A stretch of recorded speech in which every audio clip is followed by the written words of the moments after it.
Y consternación existe por la muerte de un hombre que fue asesinado por delincuentes tras haber asaltado su casa en Curacaví. Robaron su vehículo para luego atropellarlo, quien ya la semana pasada había sufrido un robo en su domicilio, aparentemente protagonizado por la misma banda delictual, algo que está en investigación. Para hablar de este y otros temas, estamos en contacto con la subsecretaria de Prevención del Delito, Carolina Leitao. Subsecretaria, gracias por conversar con nosotros. ¿Qué tal? Hola Nicolás, ¿cómo estás? Sí, comenzábamos con este caso, ¿no? Bien terrible, como otros que podríamos ir abordando, pero aquí lo que ha salido también, y esto está en investigación y hay que ser muy cuidadoso evidentemente en eso, parte de las policías y el Ministerio Público, que habían denuncias previas. ¿Maneja usted como subsecretaría información al respecto? Porque claro, preocupa aún más en términos de que ya había un aviso o eventualmente un sobreaviso de actividades delictuales, digamos, en esta parcela. No, Nicolás, bueno, lo primero es entregar obviamente las condolencias a la familia y no hay nada que uno pueda decir que pueda reparar un daño tan significativo y tan terrible para una familia que está viviendo un dolor tan grande. Por lo tanto, eso es lo primero, que hay víctimas y lo primero es ser muy respetuoso con las víctimas porque independiente de las cosas que uno pueda contar o de las acciones que se puedan desarrollar en otros ámbitos, hay una familia que ha sido víctima de un delito tremendo como este y por lo mismo es que como Estado y también por supuesto desde el ámbito de acción que nos corresponde, lo primero es velar para que este hecho se esclarezca, para que la investigación llegue a término lo más rápido posible y las personas que cometieron este delito tan grave puedan ser obviamente detenidas y condenadas, y ese es el primer esfuerzo que tenemos que hacer como Estado y por supuesto también desde el Ministerio de Seguridad colaborar con aquello. Dentro de los antecedentes, como un hecho que se está investigando, no puedo revelar detalles de aquello y además porque eso podría entorpecer cualquier investigación, la investigación que está en curso, porque todos esos antecedentes previos forman parte de la investigación y todas las denuncias o hechos que se hayan, que hayan desencadenado este lamentable suceso, obviamente que están en esa línea, así que no los puedo comentar, pero claramente y obviamente un hecho tremendo que tenemos que visibilizar y obviamente hacer todas las acciones que estén en definitiva para esclarecer no solo este hecho, sino que también, por supuesto, para intervenir para que hechos de esta naturaleza no se vuelvan a repetir. Sí, de todas maneras. Durante la mañana se le preguntaba sobre este hecho, sobre este homicidio, subsecretaria al ministro de Seguridad Pública, Luis Cordero, y él apuntaba a un tema que me gustaría profundizar con usted. Decía y alertaba sobre los niveles de violencia interpersonal. ¿Cómo entender, digamos, este concepto y cómo se está dando en la criminalidad y en los hechos delictuales que terminan con fatalidad en este caso? Bueno, efectivamente lo que hemos visto en la criminalidad en el último tiempo es que ha aumentado la violencia con la cual se cometen los delitos. El delito de robo es un delito muy antiguo, digamos, sí, que tiene larga data y que ha tenido distintas fluctuaciones, pero lo que sí podemos visibilizar tanto en el delito de robo como aquellos que terminan con homicidio, como pudiera ser este caso u otros, donde el nivel de violencia, por ejemplo, tenemos los delitos que se cometen en el robo de vehículos, que antes el delito más común era el de vehículo estacionado en algún lugar, hoy día el robo con intimidación, con arma de fuego, más conocidos como portonazos, encerronas u otros, es un delito que ha ido, digamos, y que fue en un minuto, en muchos momentos, y que hoy día hemos logrado reducir con distintas estrategias de intervención. Lo mismo en el delito de homicidio, que hay una intervención y hay distintas estrategias para poder abordar este delito, pero una de las cosas que es un elemento común es, por ejemplo, en la utilización de armas en este tipo de delito, y por eso la estrategia de fiscalización de armas, de persecución de armas, ha sido una prioridad en la estrategia de seguridad. Justamente para poder abordar este fenómeno, también el potenciar, por ejemplo, el denuncia seguro, que es asterisco 4242, donde las personas se puso como objetivo principal el poder denunciar la presencia de armas, es justamente dentro de los objetivos de la estrategia para poder visibilizar y pesquisar aquellas bandas, personas que están, que tienen armas, que guardan armas en sus domicilios, que realizan disparos injustificados, por ejemplo, en la vía pública, y por supuesto también aquellas bandas criminales que utilizan armas. De hecho, en el plan antiencerrona, que se desarrolla actualmente con el CEP de Carabineros, uno de los principales objetivos es detener estas bandas delictuales que se dedican al robo de vehículos, y cuando se han logrado esclarecer este tipo de hechos y detectar a la banda que comete este delito, una de las cosas que se encuentra generalmente son armas, droga y por supuesto vehículos robados. Sí, ahora, a propósito de la encerrona y recordando un hecho de la noche de ayer, digamos, el diputado Mesa que sufrió una encerrona. Este es un caso, hay otro evidentemente, aquí cobra notoriedad, digamos, a un parlamentario de la República, pero ¿cuáles son los datos que se tienen actualmente de encerrona, del delito que usted mencionaba? ¿Ha habido una baja, aumentado, se mantiene, digamos, como una constante, aprovechando que usted daba el punto ahí? No, efectivamente, el delito de encerrona fue un delito que se priorizó. En su momento se desarrolló aquí en la subsecretaría una fuerza de tarea para enfrentar el tema de robo de vehículos. Se ha trabajado incluso con las compañías aseguradoras, con entes públicos y privados para desarrollar esta estrategia. Dentro de esa fuerza de tarea se estableció un trabajo específico con el CEP para poder fortalecer sus capacidades de investigación, donde se le dotó de elementos tecnológicos y otras cosas para poder definir, justamente y a través del programa CITIA, que también te lo hemos comentado en algunas otras oportunidades, que es el que trabaja con inteligencia artificial, dotar de estos instrumentos a las policías y de este conocimiento para poder detectar bandas delictuales. Y el plan ANEN 4.0, que es el último que se está aplicando a partir de marzo, ha tenido excelentes resultados justamente detectando estas bandas, ya no para ir a perseguir el delito a personas que son detenidas por receptación, que es que tú las pillas con un vehículo robado en la calle y que el delito tiene una pena menor, sino que con el objetivo de detectar la banda delictual que se dedica a este tipo de delitos, poder detenerla y poder condenarlas con penas más altas, porque vincularlas al delito de robo con intimidación. Eso ha permitido que durante este primer semestre del año 2025 disminuyeran significativamente este tipo de delitos, pero no han llegado a cero y por lo tanto nosotros seguimos trabajando en ello, seguimos fortaleciendo las capacidades. Por supuesto que cuando hay una persecución específica en determinados puntos, el delito va, cuando uno no pilla la banda, obviamente se va mutando, va cambiando de lugares, va cambiando de horario, y por lo tanto eso es un trabajo permanente que estamos desarrollando con las policías, entregándoles información, actualizando la información que se tiene, y ellos también desarrollando distintas estrategias operativas de intervención para ir a detectar estas bandas y poder detenerlas. Sí, vuelvo al tema que comenzaba esta entrevista, ¿no? La lamentable situación en Curacaví. Y tiene un factor común con otros que lamentablemente hemos visto en el último tiempo, no en los últimos meses, sino en el último tiempo, que tiene que ver con parcelas, con lugares donde están más afuera, digamos, del lugar urbano. Yo no conozco específicamente el lugar en Curacaví, pero haciendo un contexto general, quizás las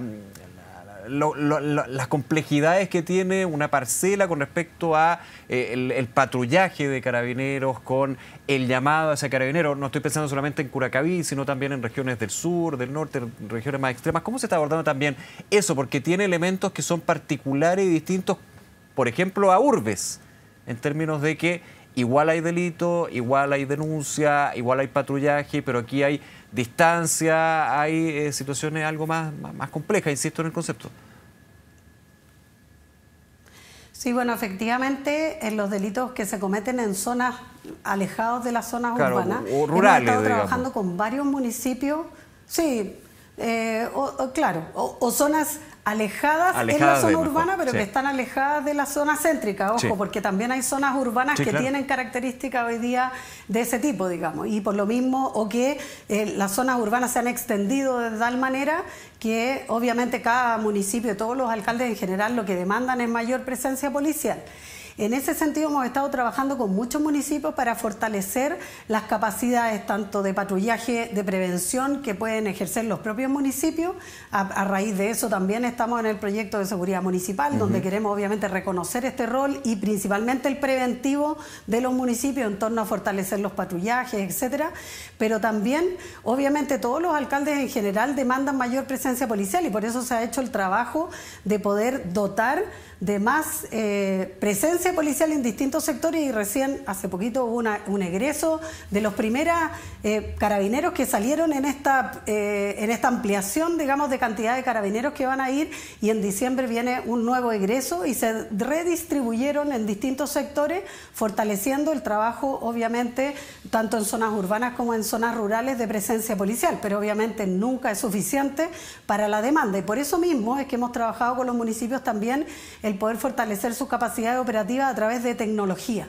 Por ejemplo, hay muchos municipios rurales que están invirtiendo en no solo en cámaras de televigilancia que están en zonas estratégicas, sino que también, por ejemplo, en lectores de patentes, y poder con ello asociarlo a nuestro programa CITIA para hacer una persecución e ir más allá del ámbito y del radio urbano, que es lo que se ha incorporado y que se han integrado, las cámaras que se han integrado últimamente. Por lo tanto, hay un trabajo ahí que se puede fortalecer y que yo diría que principalmente está relacionado con elementos tecnológicos. También hemos municipios que han adquirido drones, por ejemplo, para facilitárselo a las policías, las investigaciones, etcétera. O sea, hay un trabajo que hay que hacer en esa línea y que es el que hemos estado desarrollando con los distintos municipios para fortalecer esas capacidades y también fortalecer las capacidades policiales. Se han entregado recursos para adquisición de vehículos, también para adquisición de drones u otros en zonas alejadas donde justamente se requiere, digamos, fortalecer la presencia de una manera más eficaz,